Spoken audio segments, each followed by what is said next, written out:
وما أرسلنا من قبلك إلا رجالا نوحي إليهم فاسألوا أهل الذكر إن كنتم لا تعلمون. بسم الله الرحمن الرحيم. السلام عليكم ورحمة الله وبركاته.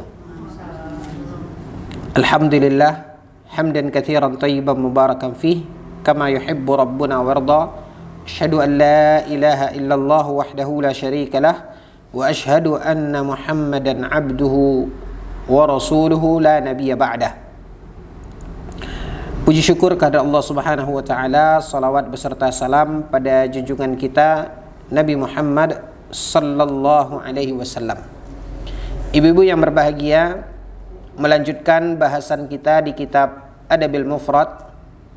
Pada kesempatan ini kita akan coba melihat bab Islahu Dzatil Bayyin, yaitu bab yang menjelaskan tentang memperbaiki hubungan sesama, yaitu antara dua orang yang bermasalah, yang memiliki kerenggangan hati, ya, pertengkaran, sehingga datanglah kita ingin mendamaikan mereka, ingin menyatukan hati yang sudah terbelah tadi, ya, persahabatan yang sudah retak tadi.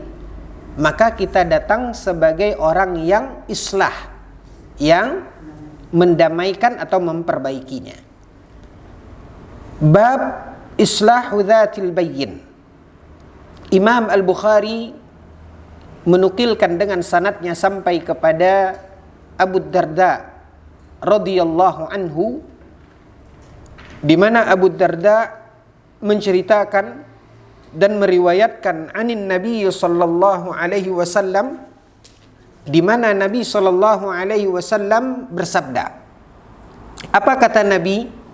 Ala unabbiukum bidarajatin afdal minas salati was-siyami was-sadaqah.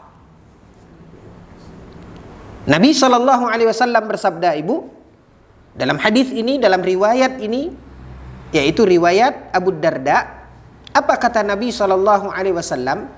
Ala unabbiukum, maukah, kata Nabi, aku beritahukan kepada kalian bidarajatin, kedudukan afdal, yang lebih apa, Ibu? Yang lebih buat baik, yang lebih banyak pahalanya, yang lebih tinggi nilainya, minas salati was-siyami was-sadaqah. Ada sesuatu yang lebih baik dari apa? Dari salat, puasa, sedekah. Sama dengan poin yang tadi Ibu tanyakan. Ya. Allah Subhanahu wa taala ada kalanya memberikan nilai lebih pada satu amalan. Walaupun secara umum seperti tadi kita contohkan. Kalau secara umum kita katakan amal yang pertama kali dihisab oleh Allah adalah salat. Bahkan salat dikatakan sebagai tiang agama. Jadi seperti itu, Ibu. Secara umum dia lebih afdal. Nah, ada sesuatu yang mengalahkan ini semua. Kata Nabi sallallahu alaihi wasallam. Makanya Nabi tawarkan, "Ala unabbiukum?" Maukah aku sampaikan, aku jelaskan, kata Nabi sallallahu alaihi wasallam, yaitu sesuatu yang lebih baik. Lebih baik di sini apa maksudnya, Ibu? Lebih tinggi nilainya, lebih besar pahalanya. Ya, makanya tadi dalam pertanyaan Ibu di awal sebelum kajian tadi, kita mengatakan ada kalanya secara umum dia lebih afdal. Tetapi bisa jadi amal yang lain mengunggulinya berkaitan dengan tempat, berkaitan dengan waktu. Ya, seperti yang tadi kita sebutkan. Kita tidak pungkiri membaca Al-Quran, Begitu besar keutamaan dan kemuliaannya. Lafaz bacaan Al-Quran yang kita ucapkan dinilai oleh Allah dan dihitung oleh Allah per huruf. Tapi ketika misalnya kita sedang baca Al-Quran, lalu muadzin mengumandangkan suara azan, maka pada saat itu tadi sudah kita jawab, mana yang lebih afdal? Berkaitan dengan saat, di mana momennya adalah muadzin sedang azan, maka kita dianjurkan untuk apa? Menjawabnya, mengatakan seperti apa yang diucapkan oleh muadzin selain daripada hayya 'alas shalah, hayya 'alal falah. Maka ketika muadzin mengucapkan hayya 'alas shalah, hayya 'alal falah, kita mengucapkan, membalasnya dengan la haula wala quwwata illa billah. Nah, jadi ibu-ibu ini dimuliakan oleh Allah, secara umum tentu kita menjawab dan mengatakan membaca Al-Quran lebih afdal. Tapi di momen ini ada keutamaan yang Allah khususkan dari menjawab azan tersebut. Maka ketika ibu bertanya mana yang lebih afdal, kita lanjutkan baca Al-Quran atau menjawab azan, pada saat itu menjawab azan. Ya. Bahkan ibu-ibu yang dimuliakan oleh Allah, ada ibadah-ibadah itu yang dia tidak menjadi ibadah kalau bukan pada waktunya. Ada ibadah yang terkait dengan waktu atau terkait dengan tempat, tapi dia tidak akan menjadi ibadah kalau ibu melakukannya tidak pada waktunya. Ibu pergi sekarang wukuf di Arafah, jadi ibadah enggak? Ibu bermalam di Mina, tempatnya ada, tapi waktunya enggak bisa. Ya, bahkan lebih detail lagi ibu,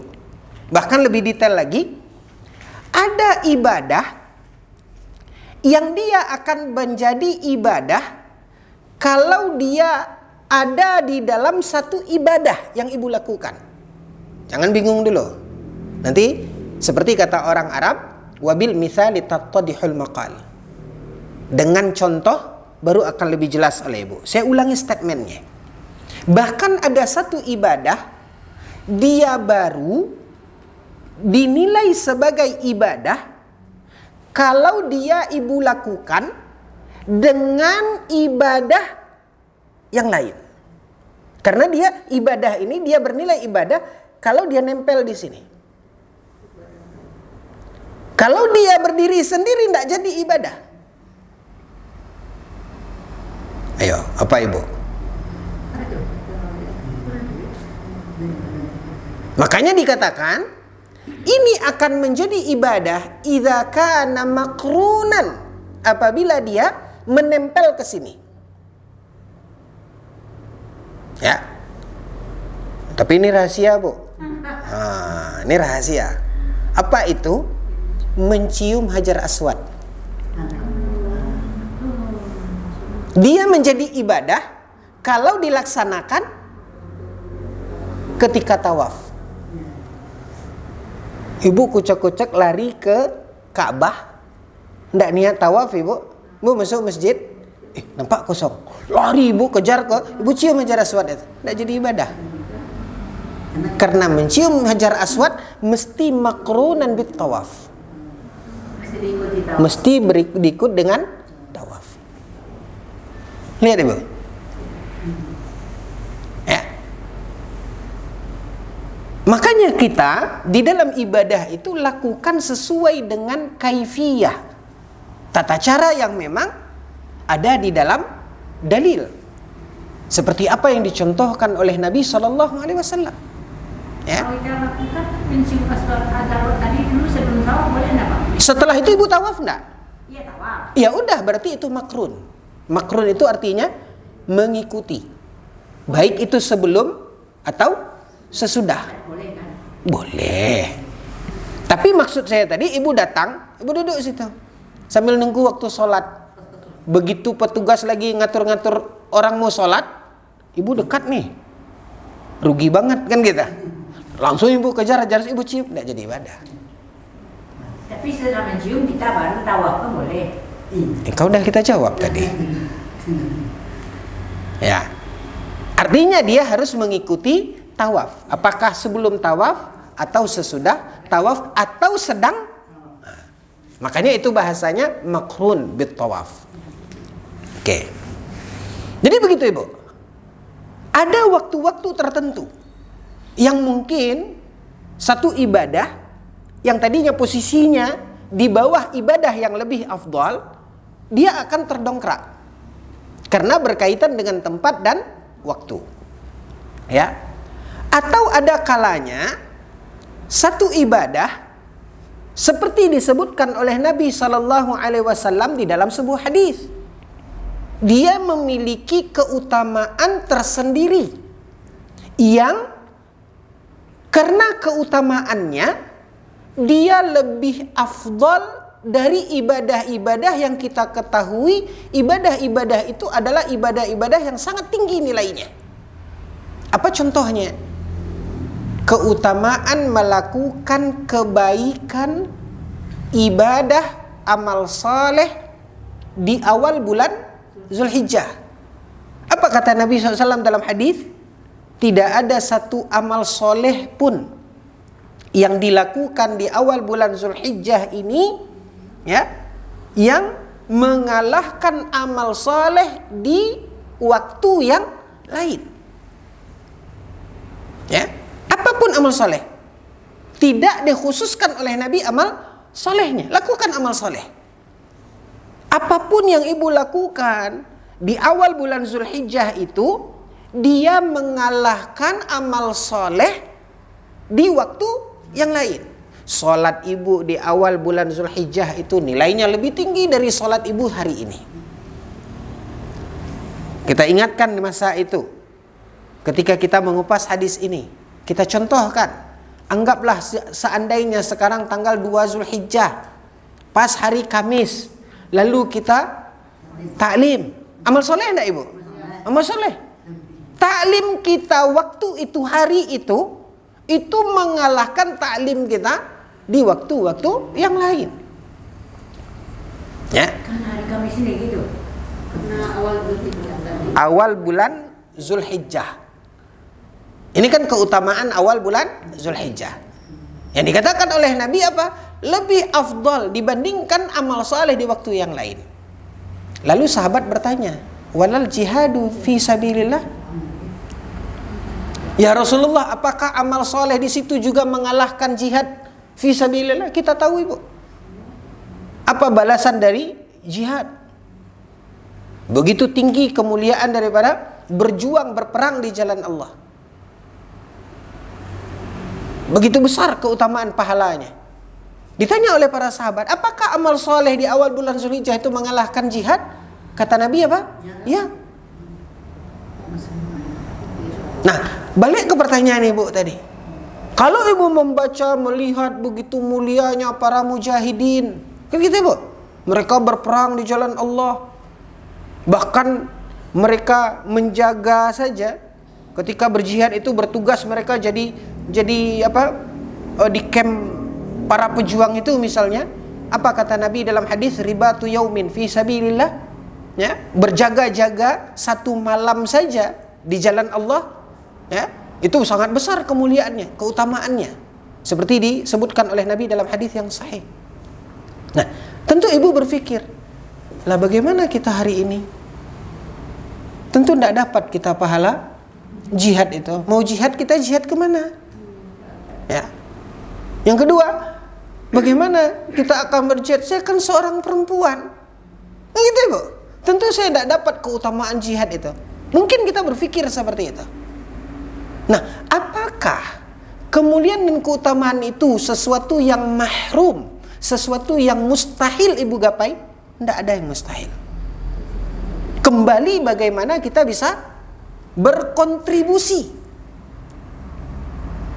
Bahkan sesungguhnya ibu, ya, jujur saya mengatakan, potensi dan peluang bagi ibu-ibu itu amat besar. Apa yang ibu tidak dapat? Dengan segala keterbatasan ibu. Anggap seperti itu. Keterbatasan dari sisi ilmu, keterbatasan dari sisi mungkin kita menganggap, lah udah tua baru mau belajar kan gitu Ibu. Ibu ndak bisa ya hafal yang di atas ya sampai ke bawah, yang di atas lupa kan gitu. Apa yang bisa Ibu lakukan? Bahkan sebenarnya jujur saya mengatakan peluang bagi ibu-ibu untuk memborong pahala ini jauh lebih besar. Apa yang ingin Ibu harapkan pahala tadi? Ya, tentu kita inginkan semua Bu. Peluang-peluang tadi Ibu ingin semua. Ibu bisa menggondol semuanya. Ibu berharap tadi ada amal jariah, seperti para imam-imam. Mana mungkin saya bisa seperti para ulama yang punya karangan begini, ya, punya kontribusi besar di dalam dakwah. Bisa Ibu. Cetak anak Ibu menjadi Imam Bukhari, maka Ibu akan dapat pahala itu. Oh, Ibu ingin mendapatkan apa? Pahala orang berjihad, orang syahid di jalan Allah. Sementara Ibu ada seorang ibu, ya, seorang wanita, bagaimana Ibu mau berjihad? Cetak anak Ibu menjadi seorang mujahid. Ibu bisa memonopoli seluruh celah-celah kebaikan dan pahala itu. Oh, Ibu tidak mampu sekarang, gimana kita mau bangun masjid ini, ya? Cetak anak kita seorang yang apa? Seorang dermawan yang mungkin di setiap sudut kampung dia bangun masjid. Dapat tidak Ibu pahalanya? Itu dia Bu. Makanya peluang bagi Ibu untuk memborong pahala, ya, itu jauh lebih besar. Oh, Ibu ingin Ibu juga mendapatkan pahala amal jariah dari dakwah, ya. Bisanya orang-orang mendapat hidayah bahkan masuk Islam lewat tangan Ibu. Tapi apalah kemampuan Ibu? Ibu tidak bisa memberikan sebuah narasi ya sehingga membuka pikiran dan hati orang untuk tertarik kepada agama ini. Cetak anak Ibu satu menjadi seorang dai. Ibu juga akan memborong dan memonopoli pahala itu. Makanya ibu-ibu yang dimuliakan oleh Allah, ya, satu hal yang sangat kita syukuri adalah taufik dari Allah, ya. Allah jadikan kita hamba bagi Allah yang Maha Pengasih dan Penyayang. Banyak peluang sebenarnya, tinggal kita mampu atau tidak. Ya sudah berusaha saya Ustaz, tapi anak saya tidak bisa diarahkan. Ingin saya dia sekolah begini, tapi ini pula yang dia lakukan. Kembali ke tadi Ibu, tidak ada satu amal kebaikan pun yang sudah Ibu lakukan akan sia-sia. Jadi tidak ada sebenarnya kegagalan atau keputusasaan dalam kebaikan yang ingin kita lakukan itu. Apapun itu. Bahkan sesuatu yang mungkin tidak tersampaikan, seperti yang contoh yang tadi kita berikan. Kita ingin bersedekah, kita titip ke seseorang, tolong berikan ini ke fakir miskin sana. Oh, dia tilap sendiri. Apakah akan sia-sia Ibu? Ibu tidak dapat apa-apa? Tidak. Ibu dapat. Tidak ada satu kebaikan pun yang akan sia-sia di sisi Allah selama kita berbuat. Nah, masalahnya apa? Itu tidak akan menjadi pahala kalau hanya sebatas apa Ibu? Sebatas angan-angan. Nah, itu tidak bisa. Tapi ketika kita berbuat sekecil apapun, baik, kita pahami Ibu apa yang dikatakan oleh Nabi SAW. Ada ibadah-ibadah yang nilainya tinggi. Tapi karena sesuatu melihat dari keutamaan, maka ada kalanya hal itu akan menjadi lebih tinggi nilainya dari ibadah yang memang posisinya adalah ibadah yang memang memiliki nilai tinggi ini. Contohnya seperti tadi. Siapa yang tidak tahu tentang keutamaan jihad? Tapi ibadah yang kecil, yang biasa, ketika Ibu lakukan itu di hari istimewa, di waktu istimewa, apa kata Nabi? Dia mengalahkan jihad.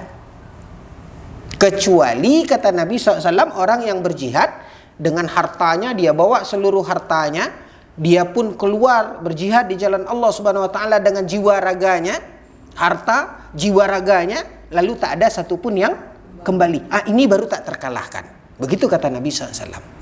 Jadi ibu-ibu yang dimuliakan oleh Allah, apapun yang telah dijelaskan di dalam dalil-dalil yang sahih, maka itulah yang kita yakini, itulah yang kita tanamkan dalam pemahaman kita.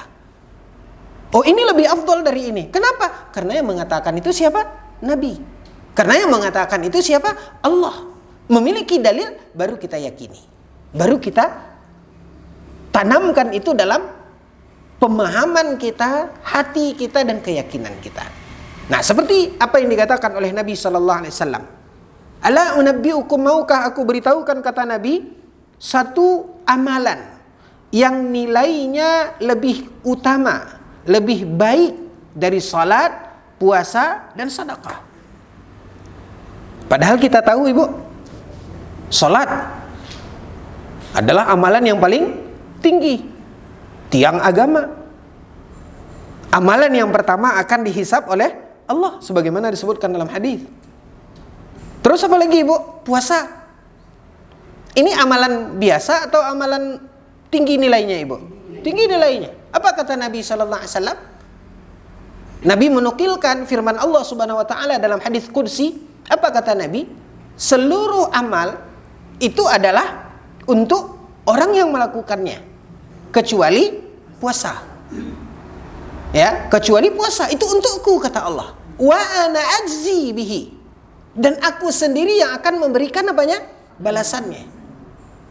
Ini hadis yang menjelaskan tentang apa, ibu? Keutamaan puasa. Ada enggak hadis lain? Ada. Apa kata Nabi SAW dalam hadis?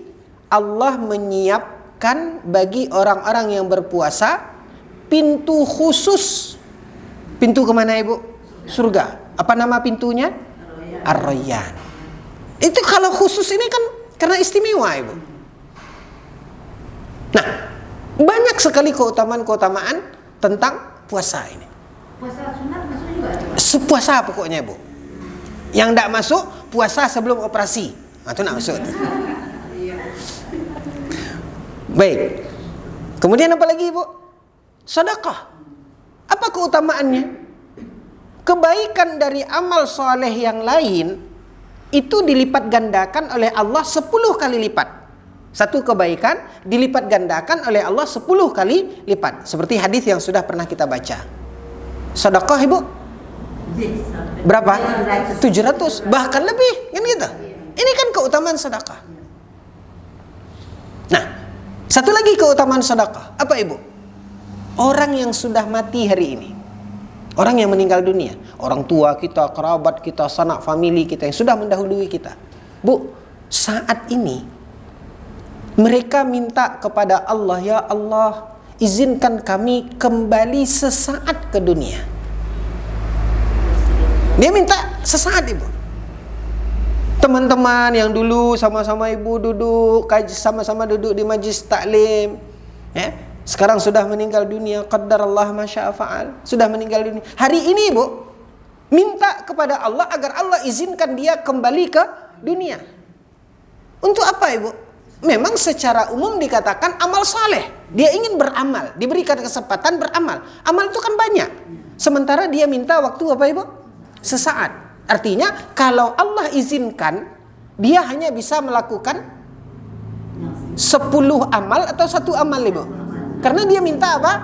Sesaat. Nah, dari sekian amal yang ingin dia lakukan, apa yang sangat ingin dia lakukan? Sedekah. Seperti disebutkan dalam Al-Quran. Ini menunjukkan apa, ibu? Keutamaan apa? Nah, sekarang kata Nabi ada satu amalan. Salat lewat, puasa lewat, sedekah lewat. Tinggi dari ini semuanya. Nah, dipancing oleh Nabi. Pengen tahu nggak, kata Nabi? Ala unabbiukum bidarajatin afdal minas salati wassiyami wassadaqah. Maukah aku beritahukan, kata Nabi SAW, satu amal yang nilainya lebih utama, lebih tinggi dari apa? Dari sholat, dari puasa, dari sedekah. Tidak seorang pun yang luput dari pengetahuannya tentang keutamaan sholat, keutamaan puasa, keutamaan sedekah. Langsung mereka ketika ditawarkan oleh Nabi, mereka menjawab, bala, betul, ya Rasulullah. Apa-apa? Terpancing keingintahuan mereka dan mereka minta kepada Nabi SAW untuk menjelaskannya. Qala, lalu Nabi SAW menjawab. Nabi bersabda. Apa kata Nabi SAW? Salahu dhatil bayyin. Salahu dhatil bayyin.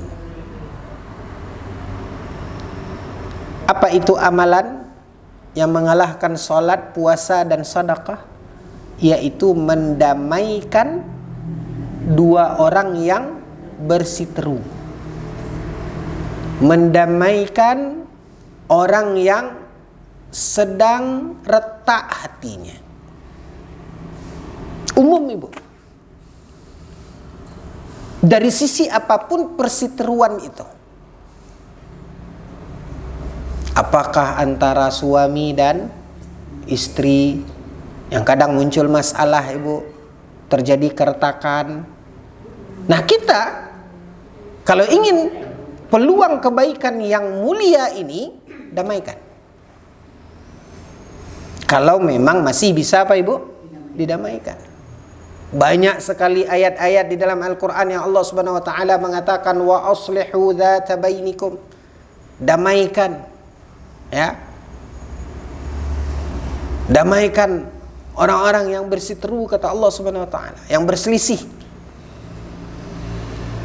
Nah ini himbauan dari agama kita sebagai peluang kebaikan yang memiliki pahala yang menurut hadis Nabi SAW mengalahkan salat, puasa dan sedekah.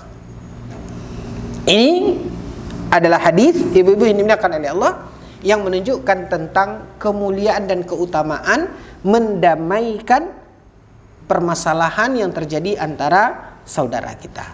Maka ini yang dikatakan oleh Nabi sallallahu alaihi wasallam di dalam hadis ini.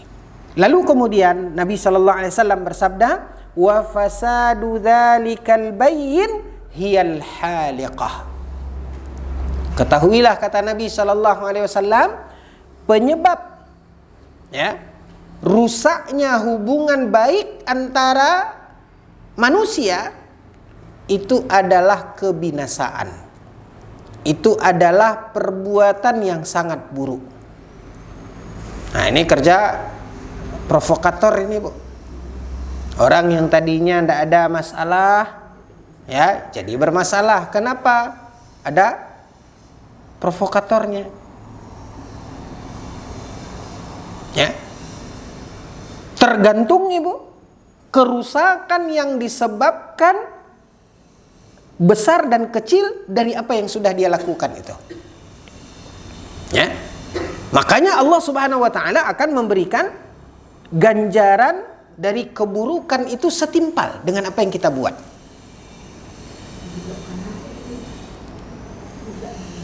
Faham ibu yang saya katakan terakhir ini?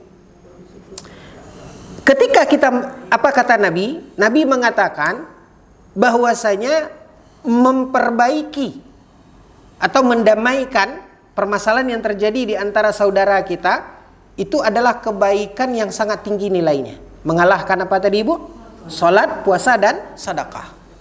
Lalu di ujung hadis Nabi mengatakan, ingat, menjadi penyebab sehingga terjadinya masalah antara seseorang, maka itu adalah keburukan. Al-haliqah. Al-haliqah, halaqah dalam bahasa Arab ibu arti sebenarnya adalah mencukur. Ya, seperti seorang yang mencukur ibu. Ketika seorang seperti tahallul itu, ya, orang kalau sudah dicukur kemana rambutnya ibu? Habis kan? Artinya itu merontokkan pahala.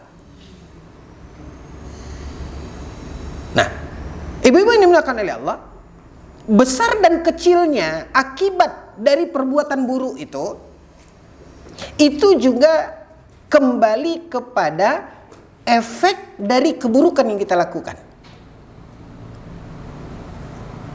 Tidak juga sama ibu, tidak pula sama. Contoh,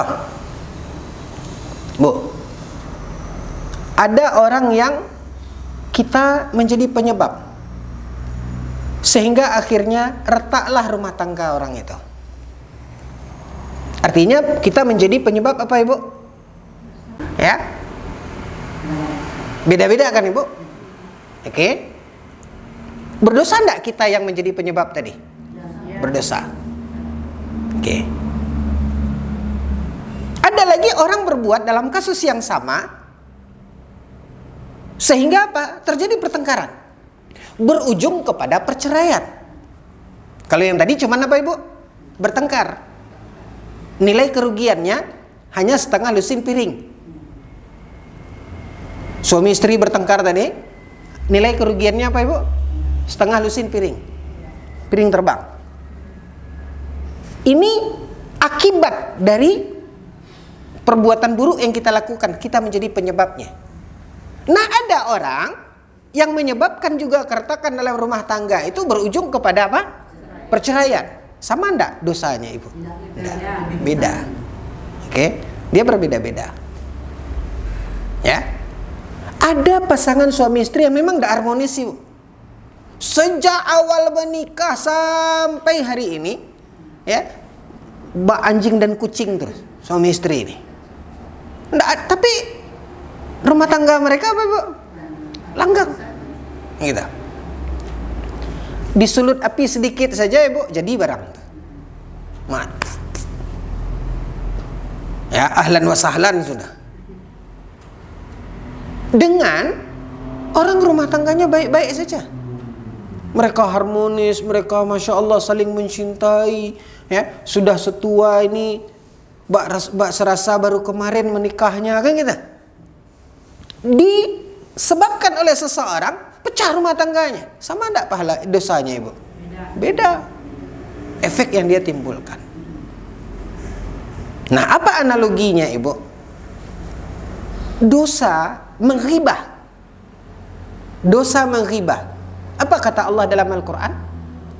Allah mengatakan dalam Al-Quran, menghibah atau menceritakan keburukan seseorang itu sama dengan apa, Ibu? Makan bangkai dia.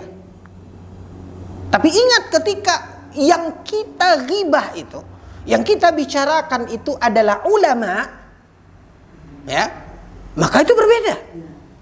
Makanya ada istilah apa? Luhumul ulama masmumah. Dagingnya para ulama itu apa? Beracun. Sudah yang kita makan itu bangkai, dan bangkainya apa? Beracun pula.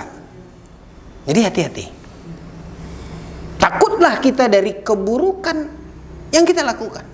Bukan berarti oh ini keburukan ini kecil, oh dosa ini kecil. Jangan pandang remeh. Walaupun kadang-kadang keburukan satu perbuatan yang sama dan itu adalah bagian daripada dosa, tapi ketika reaksi dan efeknya berbeda, maka akan beda balasannya. Hati-hati di situ. Makanya ibu-ibu yang dimuliakan oleh Allah Azza wa Jalla, Nabi SAW mengatakan, ingat, harusnya kita memperbaiki, mendamaikan, tapi justru kita jadi apa? Perusak. Kita yang membuat akhirnya orang yang tadi berteman baik-baik, ya, seperti saudara. Kan ada orang berteman seperti itu, ya. Datang kita orang ketiga. Gara-gara kita akhirnya terjadi pertengkaran antara mereka. Apa kata Nabi SAW? Wa fasadu dzatil bayyin hiyal haliqah. Justru merusak hubungan yang sudah baik, ya, itu adalah apa? Al-haliqah. Di buku ibu dia terjemahkan apa? Perusak. Penggugur. Mengundulkan, kan itu penggugur amalan. Jadi hilang amalan kita. Makanya kata asal daripada al-haliqah, halaqah itu bercukur. Nah, makanya gundul amalnya jadi. Makanya hati-hati. Jadi ibu-ibu yang dimuliakan oleh Allah, hadis ini pelajaran yang terkait dengan bab, yaitu masih berkaitan dengan akhlak yang mulia, ya, antara sesama. Bahkan kadang-kadang ibu-ibu yang dimuliakan oleh Allah, masalah-masalah akhlak ini, masalah etika ini, seperti disebutkan oleh Nabi SAW, ya, Di dalam hadis ini menjadi sesuatu yang bahkan kadangkala nilainya mengalahkan apa tadi Ibu? Salat, puasa dan maka satu hal yang sangat tidak baik dalam kehidupan seorang mukmin ketika kita hanya fokus salat, ya, ngaji, baca Quran, tapi lihat Ibu, dia tidak mengontrol lisannya. Bagaimanapun dia rajin puasa, rajin bersedekah, bangun masjid sana sini, tapi dia tidak berbuat baik kepada tetangga. Lihat bagaimana seorang wanita yang tekun beribadah masuk neraka. Kenapa Ibu? Karena dia ngurung kucing, tidak kasih makan, dan akhirnya mati kucing itu. Hal-hal yang kebaikan-kebaikan yang diajarkan oleh Nabi SAW yang seyogianya kita juga perhatikan, sebagaimana kita memperhatikan ibadah-ibadah sholat, puasa, dan yang lainnya. Kenapa Ibu? Karena kebaikan-kebaikan dalam akhlak itu diajarkan oleh Nabi yang mengajarkan kita apa? Sholat. Jadi jangan abaikan itu. Ini yang sangat kita sayangkan Ibu.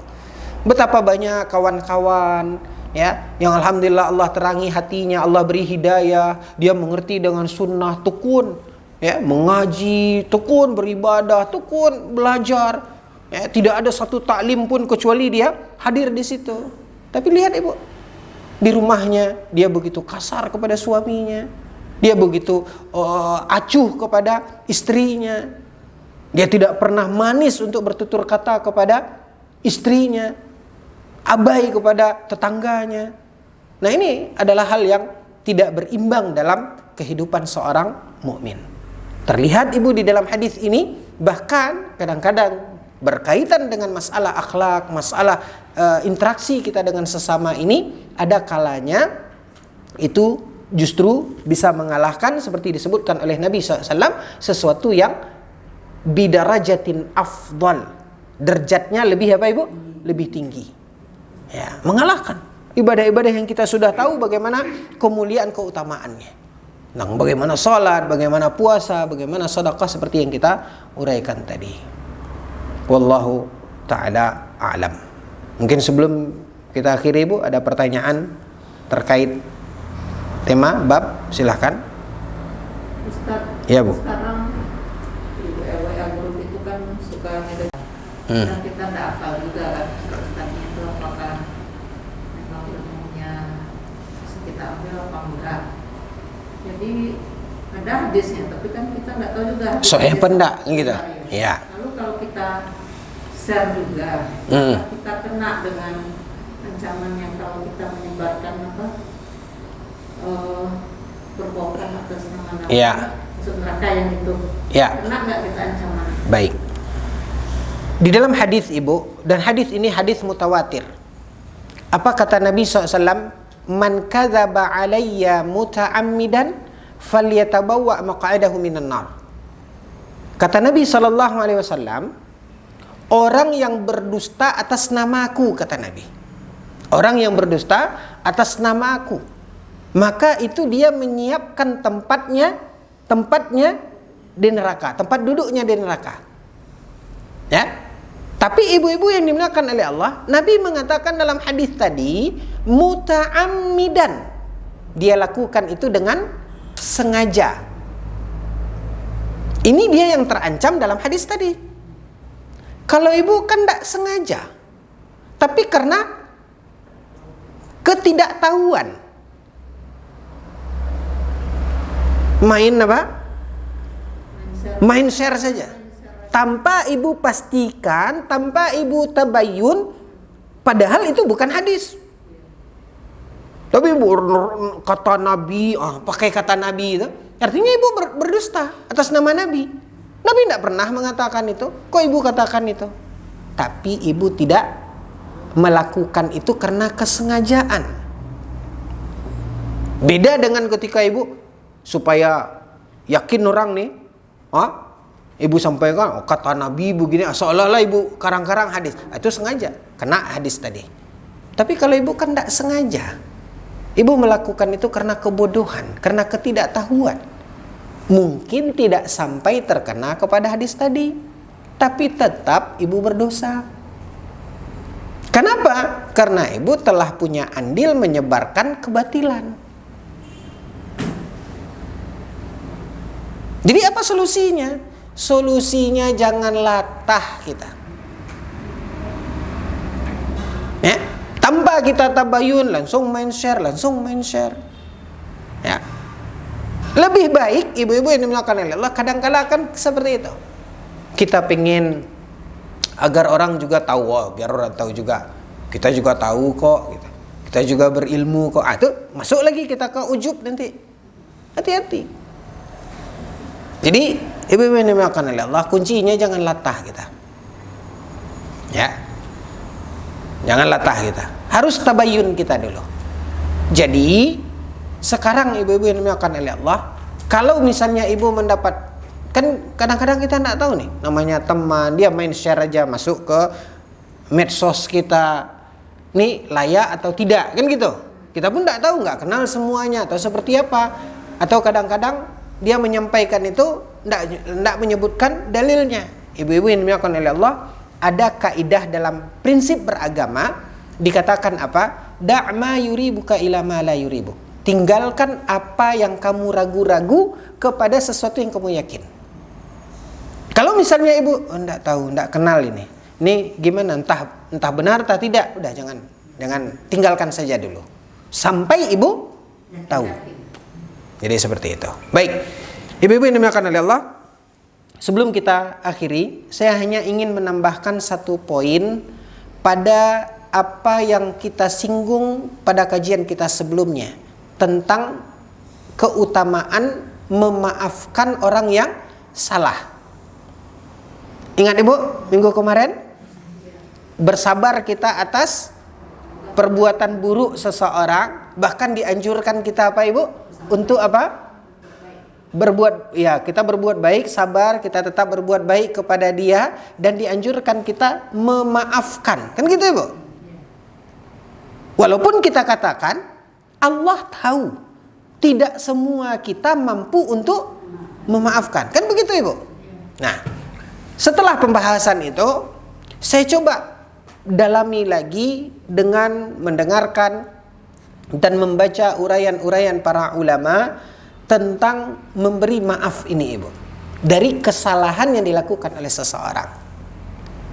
Saya mendapatkan satu faedah dari uraian seorang syekh.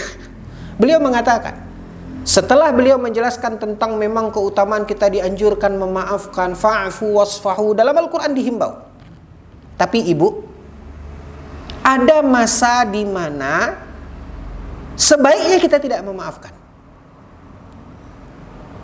Ya, saya mendapatkan tambahan pemahaman ini setelah beliau mengenangkan tentang dalil-dalil kita dianjurkan memaafkan, berlapang hati kita maafkan, kan begitu ibu?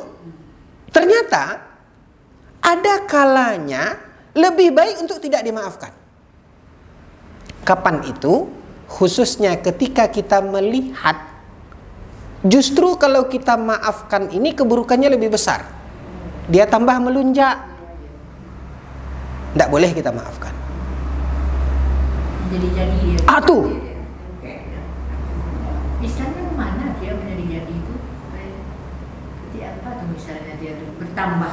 Bertambah lagi keburukannya. Dia akan berbuat lagi, bahkan bukan kita saja korbannya, mungkin akan pada orang lain. Kan seperti itu. Subhanallah. Kadang-kadang kita melihat ibu dalil-dalil, kita disuruh memaafkan, kan kita. Seolah-olah itu adalah pilihan terbaik. Nah ternyata ya ada kondisi di mana ya sebaiknya kita tidak memaafkan. Jadi kita maafkan, kita nasihati aja dia gitu. Bisa jadi kita nasihati ibu. Contoh begini, dalam permasalahan yang ditanyakan kemarin tentang kecurangan karyawan, kan gitu ibu, tentang kecurangan karyawan, kita tahu dia sudah berbuat curang, tapi sudahlah kita maafkan aja lah gitu. Ya, justru dengan kita maafkan itu ibu, kita abaikan, kita tahu dia curang, dia sudah berbuat curang. Kalau ibu maafkan itu, biarkan itu, masih dia akan kita terima sebagai karyawan kita, ya, kemudian dia padahal kita tahu dia sudah berbuat curang, tapi kita maafkan, udah abaikan. Fa'fu wasfahu, abaikan saja. Kira-kira ada peluang enggak dia akan mencurangi kita ke yang lebih besar lagi, Ibu? Artinya kan seperti itu.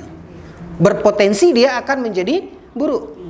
Jadi Ibu sebagai atasannya yang mengetahui dia telah berbuat curang, mana yang lebih baik Ibu? Ibu tegur dia, Ibu berikan SP1 misalnya, daripada Ibu abaikan dengan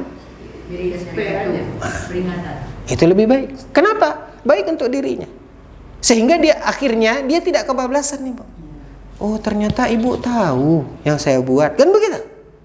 Jadi dia sadar, ya. Sehingga juga pelajaran untuk dia ke depan. Mungkin dia sudah tidak betah dengan kita, dia akan mendapatkan majikan yang lain, pasti dia berpikir, ya. Nah ini yang ibu-ibu yang dimuliakan oleh Allah, kita lihat kalau seandainya di balik maaf itu ada kemudaratan yang lebih besar, maka sebaiknya tidak dimaafkan. Nah itu tambahan dari poin yang kemarin kita sampaikan, maafkan itu lebih mulia walaupun tidak semua orang mampu memaafkan gitu. Nah ternyata ibu-ibu yang dimuliakan oleh Allah tidak mutlak, tidak umum. Wallahu ta'ala alam. Saya rasa cukup demikian ibu-ibu yang dimuliakan oleh Allah. Mohon maaf atas segala kekhilafan dan kekurangan. Kita akhiri dengan doa kafaratul majlis. Subhanakallahumma bihamdika asyhadu an la ilaha illa anta astaghfiruka wa atubu ilaik. Wassalamualaikum warahmatullahi wabarakatuh.